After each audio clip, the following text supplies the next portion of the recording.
Mangaf അഗ്നിബാധയിൽ പരിക്കേറ്റ് ചികിത്സയിൽ കഴിയുന്ന തൊഴിലാളികളിൽ 10 പേരാണ് ബന്ധുക്കളെ കാണണമെന്ന് ആഗ്രഹം പ്രകടിപ്പിച്ചത്. ഇതിൽ 5 പേരുടെ ബന്ധുക്കളാണ് ഇന്ന് രാവിലെ കുവൈറ്റിലെത്തിയത്. 4 പേർ കേരളത്തിൽ നിന്നും ഒരാൾ ഉത്തർപ്രദേശിൽ നിന്നുമാണ്.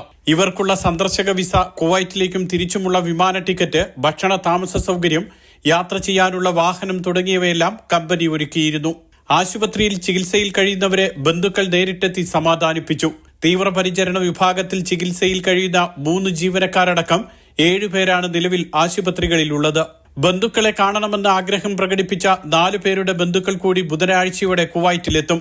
അതേസമയം അഗ്നിബാധയിൽ മരണപ്പെട്ടെന്ന് കരുതുന്ന ബീഹാർ സ്വദേശിയുടെ സഹോദരൻ ഷാരൂഖ് ഖാനെ ഇന്ന് കുവൈറ്റിലെത്തിച്ച് DNA പരിശോധനയ്ക്ക് വിധേയനാക്കിയതായി NTBC HR and admin corporate general manager Manoj Nandiyalath അറിയിച്ചു.